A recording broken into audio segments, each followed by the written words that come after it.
Hello viewers, welcome to Daily Politics. On this program, we discuss issues around politics, policy and governance. I'm Hamza Idris. A federal high court in Abuja has voided the February 7th list of delegates submitted to the Independent National Electoral Commission INEC by the All Progressive Congress in Kogi State for its forthcoming governorship primary election.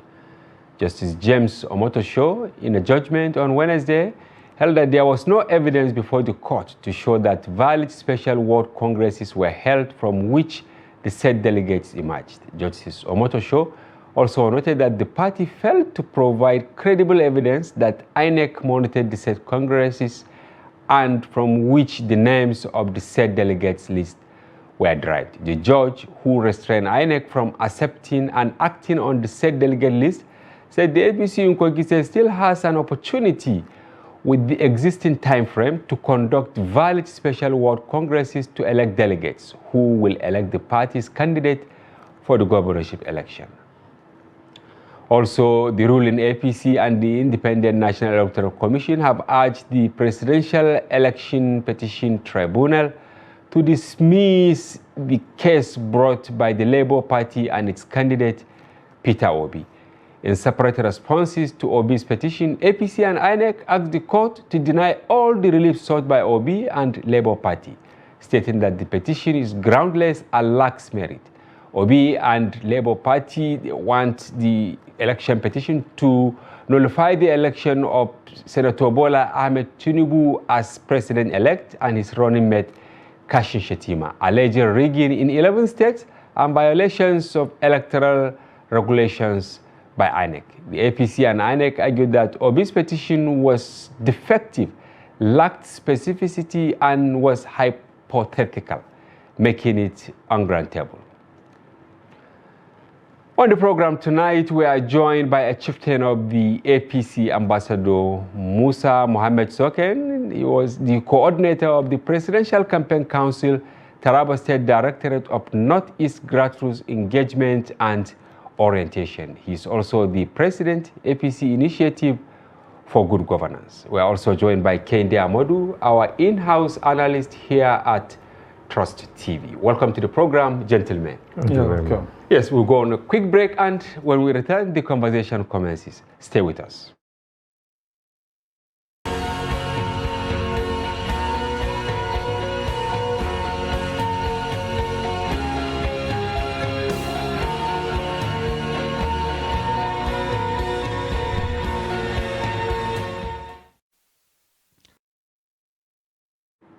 Welcome back.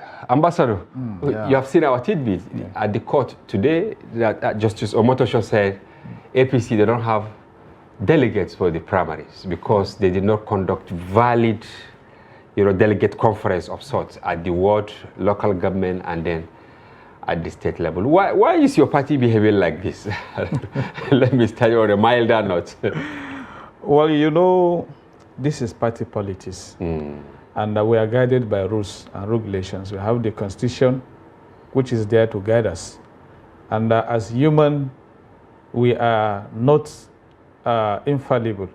Okay. So there must be, one error here or there arising maybe out of, in-house argument and all that. But the court of law is there. An observation of the court of law is a guide. So we don't have any problem with that. Okay. Yeah. No complaint. No complaint. Kende, I know you will speak like a reporter. Yes, on this. You can see now, just few days to the primaries, and here we are. A judge said that APC doesn't have delegates for the primaries. Why do you think parties are behaving like this? Is it out of desperation for some people to have their way, or there are other reasons? I think it's because basically they get away with it. And so if there are no checks, thankfully there are checks. So if you try and there's a check, then you try again. Then don't also forget that in circumstances like this, various groups come to an agreement. Yes. And say this is our agreement. Then in the final analysis, despite the fact that they agreed that, oh, we will all abide by this agreement, some people will still be unhappy with the choices Yes. that agreement brought out. Yes. And so they will go to court. So it's one of two ways. So why we say, okay, why do politicians behave like this? It's not abnormal. one-sided, and it's not abnormal. It's the normal political process everywhere. Yeah. And in Kogi, you are a national person, ambassador, even though from Taraba State, but Taraba, Kogi, the same, this thing, APC. Yeah. I mean, having issues. When you say national, you cover exactly. Now, what I'm trying to say is that we hosted Senator Smart Adeyemi a few days ago here, and other chieftains of APC at different times from Kogi State. This fear, they have been nursing this fear that the governor, Yahaya Bello, is actually an interested party, and legitimately, of course, he should be an interested party. But what I gathered, which you didn't say and Kende did not also say, is that the list was populated by civil servants to go and elect the gubernatorial candidate of the APC. Why do you think a governor should do this instead of allowing party faithful to actually select the right people to go for the delegate conference? Well, if you say civil servants, I think civil servants also have the mandates now to participate fully in politics. You're still ambassador. No, but anyway, let's hear you. But the distinguished senator was also a civil servant when he joined politics. Okay. Was he not? I hope you will not connive and box me in a corner. Okay, yes, I'm with you, ambassador. Yeah. So he's still within the tenets of the law. If that happens to be, you say that I don't know. Yeah, I said it. Yeah, I said it, and I had it. And I'm quoting you. Yes, you are quoting me. But the politicians, this is what they said, and I think it is out of that grievance that some, went to Abuja. They didn't even bother to go to High Court in Lokoja. They came to Abuja and they put INEC in copy that they are also an interested party. So, Kende, how should party handle their primaries? Because I'm saying this with Zamfara in my mind in 2019. Because when Zamfara had issues like this, at the end of the day, after the main election, they ended up giving everything to PDP on a platter. Parties should understand that in the final analysis, the party loses if you foist choices on other people. Yes. And majority of the people are unhappy about it. Yes. I'll give you that that example of Zamfara in 2019. Yes. Because I was actually in Gusau on the very eve of the elections when the president came to do the campaigns. Okay. He came to do the campaigns and they couldn't reach an agreement even with the president there. And so what the president told them at the meeting, he called the traditional rulers and said, look, I will not raise up anybody's hand. I will not raise up anybody's hand. Because you have, up to this point, you didn't get it right. Up to this point you have not reached an agreement, then I will not raise anybody's hand up as the candidate of our party. And he was wise in doing that because just, I think 24 hours to the election, court ruled that no candidates entirely. And so that is how APC lost. Yeah, and when they went to the election, they won from top to bottom. But at the end of the day, the Supreme Court said they don't have valid nominated candidates. So, Honorable, you people are lucky because Justice Omotosho said you still have a window to go back to the drawing board, do the delegate conference at the ward level, then go to the local government, do it, and then go to the state and do it. What advice do you have for your comrades in Kogi? Well, that is to our advantage, because if this have been left to, to elapse, the window to, And at the end of the election, a similar thing that happens in Zamfara. Yeah. I mean, is this Zamfara? Yes, Zamfara, yes. The similar case could have maybe occurred. Yeah, there will be a repeat. So, in fact, we are very okay with this, and this is a kind of in-house, glitches, to which we think by now they should be taking steps to redress all these issues, so that when they go to the poll, they will go in unison. Yes. So that the victory we so desire will achieve it at the end of the day. Exactly, exactly. Yes, finally on Kogi, what is your take? How do you think the governor should behave now? Because I know that the interest is because allegedly that the governor wants the ticket to remain in Kogi Central, while people from Kogi West are actually calling for power shift, saying that they should have it after more than 30 years. They have never produced a governor. And before now, the governor's body language was that he was a bit amenable to that clamor from Kogi West. I think it's give or take. You remember that in Zamfara, let me go back to Zamfara, all the way up to the final day, it was between Senator Marafa, yes, and the former governor Yari. Yes, Abdulaziz, yes. And Senator to Yari did not budge. Yeah. Marafa refused to budge. They refused to shift ground. And so in the final analysis, because the two leading characters, the masquerades, refused to shift ground, they lost. You understand? So the governor should understand that ahead of the elections, he has an opportunity to bring APC back into governance. And what that needs is for him to also shift ground.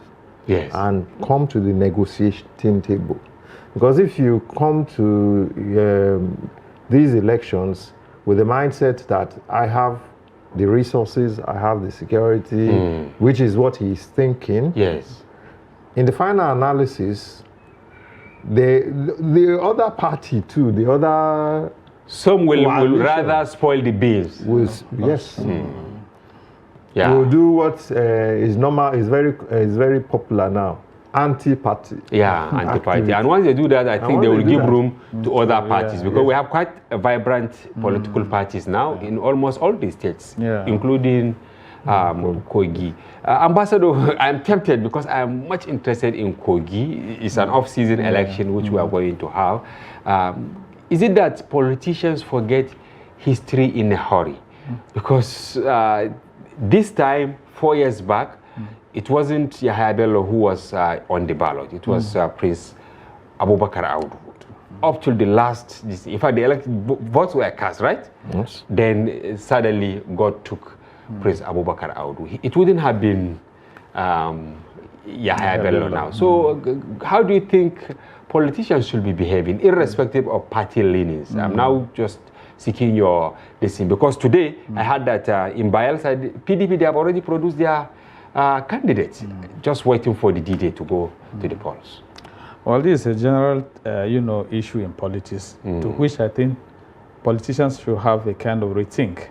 They should rejig the system so that at all times there will be no cogs in the wheel of politicking, where, at the end of the day, hitches will be coming from left and right, and the center cannot hold. Yeah. So a kind of in-house negotiation should be done strongly in order to have a consensus and unanimous agreement. Yes. So that if a candidate is produced, everybody should rally around him and get it right. Exactly. Yes. Instead of, even after the emergence of a candidate, you see some people, becoming disgruntled, doing anti-party, as Mr. Kende said, and then at the end of the day, the other political party take the glory. Okay, moving to other issues, it's like fireworks have moved now to election petition tribunal, both at the state and national level. But let's start with the national level. Today, you've seen the story is all over. INEC saying that the presidential election petition should dismiss the petition by both PDP's Atiku and Obi's Labour Party. What is your take on that? It's not surprising, because what is being challenged, aside from the APC president-elect's claim to having won the election, is the integrity of the Independent National Electoral Commission. So you don't expect that INEC will fold its hands and expect that its reputation will be rubbished. And honestly, I think its reputation is at stake. The reputation is at stake. That's why, you know, people have argued that in cases like this, you understand, INEC should stand independent and not be joined as a party. Yeah. You know, I think Odisa Agbakoba said that is why all along, since 1999, no election conducted by the Independent National Electoral Commission has been upturned, because you are basically asking INEC, that has all the figures, that has all the statistics, valid. Because any other statistics outside that outside the one that INEC has is not valid. It's not valid at all. And people forget that. So even if you say you want to inspect INEC's election materials, it is INEC's election materials, and therefore it is their duty to defend those election materials. Don't forget that a huge amount of taxpayers' money has also gone into that election. So the integrity of that body is at stake, and it will defend to the best of its power that election, whether you like it or not. Okay, Ambassador, were you shocked when PDP and Labour Party went to court? Or you expected this? You know, it's actually the norms of political dispensation. Wherever there is election, whoever is defeated feel he is not defeated. So only the loser, when the loser wins, I keep saying this on this program, that it is only when the loser wins that election will be said to be. And the losers cannot win. So, honestly, it's really funny, you know. Because let me quote something here. Yes, you know, INEC, right, in its defense, led by A.B. Mahmoud, they describe Atiku's petition as grossly incompetent, vague, and an academic exercise. Says it was an abuse of court process. Why will they say it is an abuse of court process when Atiku, of course, on the day of collation, you know, his representative at the International Conference Center, I'm talking about Dino Melai, he raised objection that one of the ground rules is that you will use the IREF to, you know, upload the election result. He said this thing is not happening. This was a day after the election. So, and now lawyers, because they are highly technical also, he said that call by Atiku is incompetent. How incompetent is it? Yeah, you know, when a baseless, you know, submission is made before the judges, and the body, as INEC, have the reputation, they have the competency, they have lawyers, they have people who are into it, who knows it, and they will give their judgment based on what comes before them. So actually, the judgment or the position of INEC is very, very specific, because the argument before them is baseless. You also agree it's baseless? Yes. Do you agree that the argument is baseless? Well, the courts have the final say in whether it's baseless or not. But you know, the processes, the processes of raising the objection are not followed through. But because I would have expected that the PDP and the LP, after challenging those challenging the process, yes, would have gone ahead and sat through the process and raised the objections, forcing INEC, because the INEC chairman had actually said there that let's complete the process, then we will do the review. That was not which done. is a review is allowed. A review is allowed. So you can't, after the process has been concluded, now go to court. You know, I think the logical question to now ask is that, but was the process of, did you insist on the process of review? Okay. Now, what you are trying to bring forth is they shouldn't have gone to court. They should have asked for review, which is the first. Which would have given them enough evidence that, okay, if they are now dissatisfied with the review, yes, then they can go to court based on. What do you do? What do you do when you go for review? Because when you go for review, you challenge INEC on the results that are coming from. Yes, for instance, INEC said Tinubu scored 8,794,726 votes to win. And it said that Atiku got 6,984,520, while Obi got 6,101,533 votes. This is what INEC said. That's what and this is what is valid as far as valid. INEC is concerned. According to its records. Okay. First and foremost, they are talking about IREF not being used. Yes.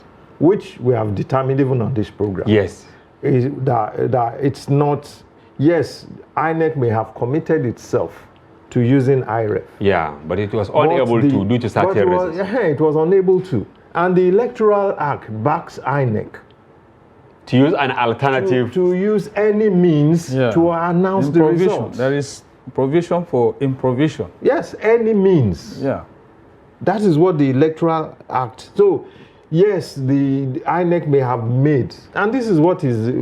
So INEC's act was constitutional. Yes, of course. Right, Ambassador? If any substance that is brought before you is not substantive enough. So these two parties, are they being clever by half?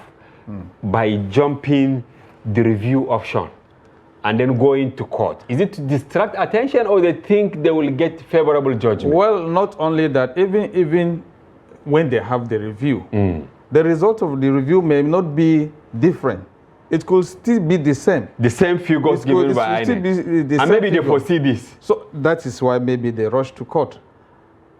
You understand? But the evidence before the court is not substantial enough to grant them such, prayers they submit before the court. Yeah. So okay, another issue raised by Atiku is that it's not true that Tinubu won in the states he claimed he has. According to what records? That is the question to ask. What is his own source of information? To what records? Is he Obi Independent National Electoral Commission, or which of the bases does he have, for instance, records from his agents at the various polling units? Evidenced by being stamped and approved by, because these are the figures that we are going to. These are the figures, and every agent from every political party will agree on those results, and it will be stamped. And does it have that? And even when he has, it must have to be perused. Its identification have to be taken into consideration to know whether those figures produced by his agents is false or not. Okay, beyond the figures, let's go to Labour Party in specific terms now to take one or two of their grievances. Labour Party, number one, they said Tinubu was allegedly convicted over drug issues. I'm not saying it. They are the ones who are saying it. Of course, the party, his spokesperson, they have all defended this. They say it's even time-bound, right? What is your take on that, Ambassador? Opposition always have what to say. This issue was presented only when Tinubu wins his election. And even prior to the election, everybody knows that Tinubu is more competent and he has the capacity, and Nigeria believes in Tinubu, they know actually that Tinubu is going to win this election. It's not a surprise that Tinubu wins this election. This is something he has been planning for age long. He didn't come at a platter of gold or in one day just to come and say he is going to contest for election. Just like he has been working for that. He has been working on that for long, not just like Obi. You understand? You can imagine Obi too. The capacity. He's actually a man of a pedigree. He has all the credentials to. But he don't have that national coverage. It doesn't have that national coverage to have win this election. That is according to you. Yeah, but that's actually what is is viable. You understand? But he's just coming up. Maybe when he do his homework very good, in the maybe in the next other years to come, he may have it. But as of this time, he have to do just what Tinubu do to get this mandate. Yeah, we have anything to add to what he said? Well, I'll go slightly different here. Okay. I believe that Peter Obi sprung a surprise on everybody. Yeah, he was able to, without a structure, unquote, get as far as he did. Where I would differ from his positions, from where his positions it is that these are issues you should have brought out before the elections to disqualify. Okay, to disqualify the candidate. Because you're coming. That is to qualify the candidate if his his prayers are granted by the court, and is genuine. Yes. Yeah, which is not. Okay, they are not genuine. Yes, according to you. Okay. So, bringing it up now is like shutting the door after the horse has bolted. There is already a person that is president-elect. Yeah, just waiting less than 50 days, right? Less than 50 days to enter. To be sworn in, To be sworn in. 29th of May. I don't see, and I've covered politics for quite a number of years now, I don't see a court upturning the elections. What are your grounds? There is what you call, in the final analysis, national interest, which the judges of the Supreme Court would say, yes, maybe there was this, what do you call it, but these are the issues of national interest, which was, if you remember during the Yaradua case. Yeah, when he was sick? No, when he came in with the elections. Yeah. And Buhari challenged that case in court. At the Supreme Court. Yeah. Yes, they said there was substantial irregularities, but they could not upturn the election. But are we being fair to ourselves simply because of national interest? If there are issues that are germane to upturn an election, that we should just say, yes, Nigeria is very big, 200 and so million. No. It depends on the issues you define as germane. You understand? Yes. If there is substantial non-compliance with the Electoral Act, based on what? You understand? Yes. The Labour Party said the massive rigging in 11 states. This is one of the 11 states. Yes, massive rigging. That is okay. In the state that's excluding the states that they won. Labour Party won. Okay, maybe they will come and answer that. And you think they are fair on that? That's a good question. Maybe for them. Rigging 11 states. Yeah. Intimidation, etc., etc. Yes. Are they saying that those kind of scenarios did not occur? Look, let me come here. Yes. If there's any election that Nigeria have conducted that is so credible, I want to give kudos to INEC for their performance in this season. election. Okay. Because you see, can you imagine Tinubu, losing Lagos? Yeah, it's quite unprecedented. You see, and you see how many governors lose? They didn't make it to the Senate. But is that enough reason to say that, okay, the election is free and fair? These are some of the obvious reasons. Okay. These are some of the obvious reasons that you can, make your analysis with to know that this election is actually very credible. If they are denying the fact that such areas where they claim the election was, there are a lot of irregularities there, what of their own state where they won? And that their state is quite okay, but other states where they lose, there are irregularities there, isn't it? Yeah. So if you can see, we had a certain senator here, Mr. Kende, who told us, in fact it was Senator Hanga, that beyond the figures out there that Tinubu lost Lagos, there are other reasons why they let Lagos, go the way of Labour Party. He's from NNPP, not PDP. Yes. Yeah, because... and what was his basis? Yeah, and he lost it because the powers that be allowed it. Allegedly, yeah. No, Tinubu genuinely lost Lagos. And that's because they did not... the APC was too confident about his hold. Okay, they overrated themselves. In Lagos. Yes. They underrated the feeling of, how do I put anger among the people. They underrated the anger. Underrated the anger. Okay. And then overrated the confidence, the performance. People in their traditional strongholds. Yes. It's like saying, oh, this person will go and vote. Yeah. Let me sit down home. They just that this is our son. So obviously they are our you understand? People. Yeah. And so, if you look at the difference during the governorship elections, discounting the so-called intimidation, etc. Yeah. You understand? You will see that voter suppression and all that. You understand? You will see that the APC actually went back to do its homework and ensure. Is it to rig or they really work hard? To mobilize.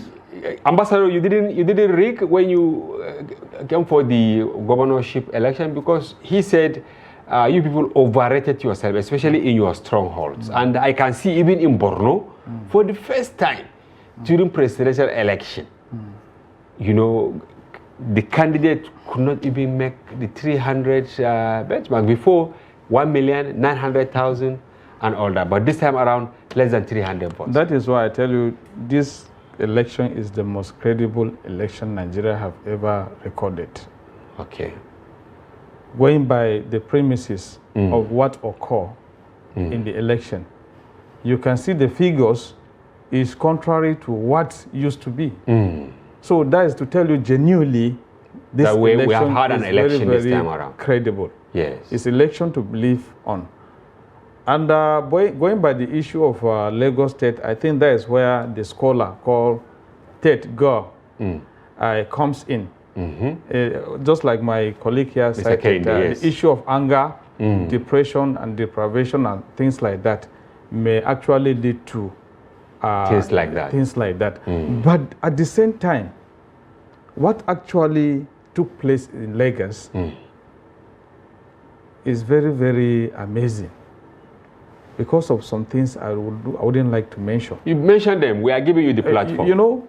Provided they will not attract legal It was sanction. on the basis of, religion, accrued, apart from other substances. Okay. You see, issue of religion come into... even in Lagos? In fact...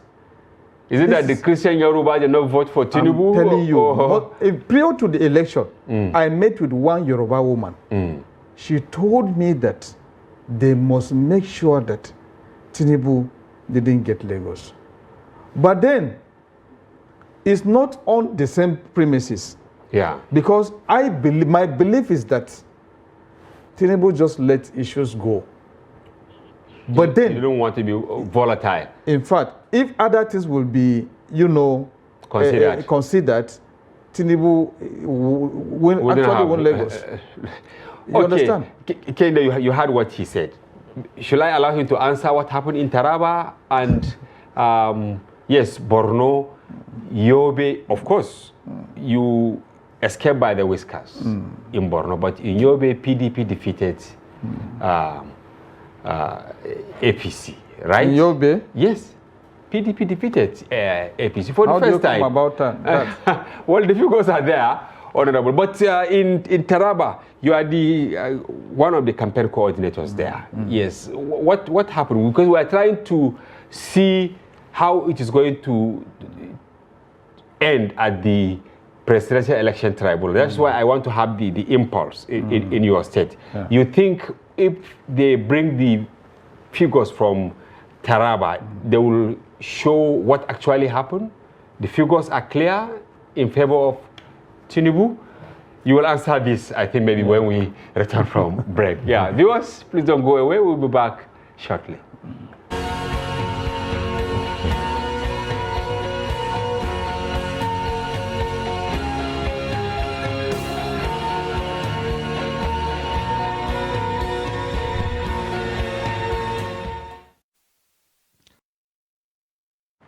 Welcome back. If you are just joining, you are watching Daily Politics on Trust TV. Do well to follow us across all our social platforms on Facebook, Instagram, and watch us live on YouTube. I still have in the studio Ambassador Musa Mohammed Soken, Presidential Campaign Council Coordinator, Taraba State Director of Northeast Grassroots Engagement and Orientation. And you are also the APC, President APC Initiative for Good Governance. Welcome back. Kende Amadou, our in-house analyst, welcome back. Yes, I asked him a question which sound top, I don't know. Yes, will you defend your figures at the election petition tribunal for the presidential, the figures that were given to Tinubu and Shetima from the Northeast? Actually, I want to assure you that to me, if I will use other, if I'm going to use other apparatus, yes, I will tell you that the figure is even above that. Ah, yes. Based on your tally, maybe the tallies you use. Of course. Maybe they cancel them during collation of course, definitely. There are places where elections are actually cancelled, and these places are APC strong, areas. Yeah. But we don't have any issue with that for now. Yeah. Because we have already made the order of the day. So we don't have problem with that. Okay. Kende, you see both APC, Labour Party and PDP, they cited this section that there are two conditions to determine a winner, right? They said a presidential candidate must secure the highest number of votes cast at the election, and then he or she must secure no less than 25% of votes cast in at least 2/3 of all the states of the Federation and the FCT. Is it FCT inclusive or and the FCT? Because Labour Party specifically, they say he didn't win the FCT, and based on that, they shall upturn the result. Are they really turning the laws upside down? They're being clever by half. How?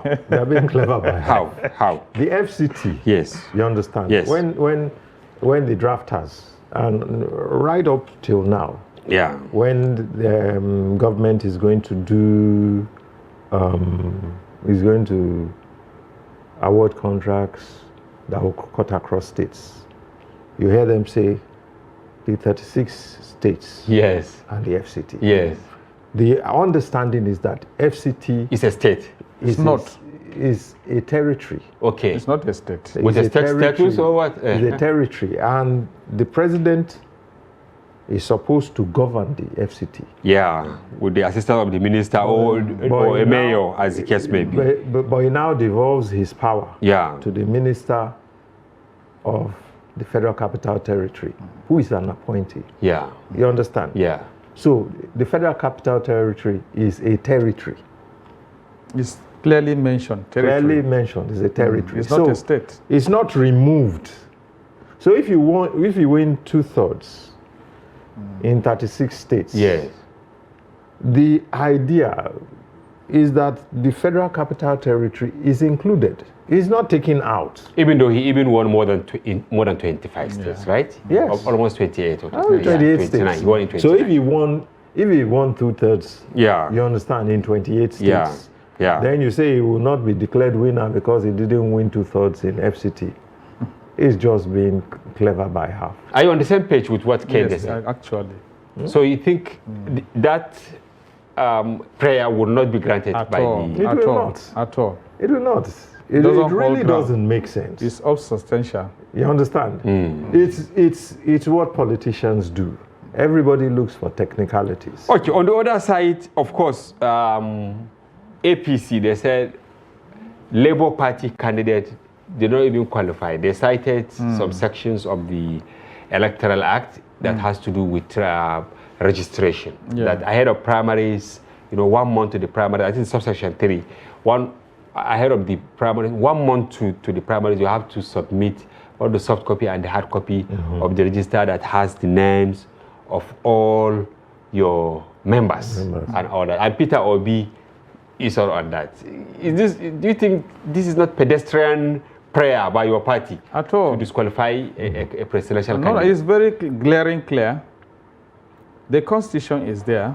Yeah. Unless if you are quoting something outside the Constitution. Yeah. At that you will say it's invalid or what they actually said is wrong. Yeah. But then they are quoting within the circumference of the law. Then what is wrong there? Yeah. So actually they are going by the law. So actually Obi has to be dismissed. The case. In the case. Mr. Tayo, that prayer by APC on party membership of Peter Obi is everybody's taking points and scoring scores. These are just technicalities. Okay. You understand? Okay, you bring your technicality, I bring mine. The one that carries more weight. So let the court decide which technicality carries more weight. But if you do say that, then you go back to the argument of placeholder. Okay, like this, the Masari from Katsina who held the card for Tinubu. So these are ahead of picking Kashim Shettima. So these are also technicalities that politicians look at and try to, people also tried to use that and it was thrown out of court. Yes. Do you understand? So I don't think that based on that, you understand, I would think it would be double standard if you throw the card holder issue. Peter will be out of the race. But you based see, on that technicality. There are differences. Okay. Those ones, they are actually party members. Okay. You understand? But in this case, he comes from a different party. Okay. You understand? So it's not the same. No, but the idea is the time frame, isn't it? Yes, the time frame. You're talking about 30 days. But all of them, they are members of the party. There's no dispute about that. Ambassador, it appears that the politicians you really love technicalities because it's like most of the cases these days, they are won based on technical grounds, not on merit and all that. When are we going to solve this problem so that courts will start addressing cases based on their merit rather than technicalities? Will you like to see that, or you want the technicalities? Well, that is what I said earlier on in this program. I say the politicians have to rethink and rejig the system. Okay. So that everything will go on smoothly. Yeah, instead of making reference to courts all the time. You see, you brought an issue of cogistate. Yes. Which we actually agree that it was due to some internal, crisis. In the party. In the party. Yes, just the way internal crisis cost you Taraba. Taraba State, Let's go there briefly before the program ends. Yeah. Are you still going to court in Taraba to challenge the victory of PDP? Well, you see, in that, the honors is the candidates there and the party. Yeah. So they want to determine whether they will go to court or let it go. But do you think there are grounds to go to court in Taraba for the gubernatorial election? There are grounds? And to that, I'm telling you that that is left in the hands of the party. But are you And the aware candidates there were as well. anti-party activities that actually affected your fortune? Yes, of course, I agree with that, because the process of the primaries, there are a lot of arguments, Yes. lot of tussles, that I said from the beginning that these tussles must have to be settled before we go to the polls. Yeah. But that was not, taken into, cognizance. You see, so a house divided within itself It's cannot bound stand. to fail. Yeah. Okay, there you So can they see, say- I'm trying to draw a nexus between Taraba and Kogi. You can see they have lost it. Now it's post-election, right? Some are alleging that it was actually the APC that undermined itself in Taraba, just the way APC is about undermining itself in Kogi. How do we get it right? How should leaders of political parties approach internal issues so that they won't have problems going into election? I think I said it earlier. There must be room for negotiation. If there are two camps, and the two camps are determined to cancel themselves, Yeah. they will not get the result that both of them want. Now, Taraba, because Taraba had candidates that would unseat the PDP in that state. Wow. Even based When you look on, at the pedigree of the when candidates, you look at yeah. the pedigree of the candidates, when you look at even the performance of the PDP in Taraba State, Yeah. they had everything it took to come from, the opposition Yeah. and occupy The government house. the government house. But they did not agree on the candidates. I know you are an interested party in neighboring Adamawa, and the election, the supplementary will take place at the weekend. What are your expectations? Have you galvanized forces between Adamawa, Taraba, and the other contiguous states to make Well, headway? I want to assure you today that Senator Benani is going to make history. How is she going to Inshallah. make history? Because she's the highly figures on acceptable. ground now is that Fintri is leading. No, that was prior to the coming election. You are telling us what was. happened? Yeah, during But I'm telling you that, with the cancellation with of the results cancellation, and all that, the review and all that. yeah, by the grace of God, she have touched virtually every ward in Adamawa State, campaigning and even adding value to the people of that particular state. She have done a lot to them. So going by her capacity and by what she have done to her constituents, I'm assuring you that you will be surprised. Okay, the people are actually expressing fear that managing the supplementary elections in some of these states, Adamawa, KB, and then even Sokoto, even though it's not the governorship, you have senatorial elections, and in other places might be hectic for INEC. What do you think the electoral empire should do ahead of the election so that they can mitigate some of these fears? The first thing is to ensure that there is adequate security, because the stakes are high. The stakes are high. Very So high. it's legitimate, the concerns being raised by Yes, it is legitimate, both on the side of the ruling party in these states and on the part of the oppositions that see a glimmer. You understand that, okay, victory might be, at the end of the tunnel. Yeah. So the stakes are definitely higher. So there should be adequate security. It's also an opportunity. Deploy troops, soldiers to guide people? I'm not saying necessarily militarize. To militarize the everything, region. yeah. I'm saying that,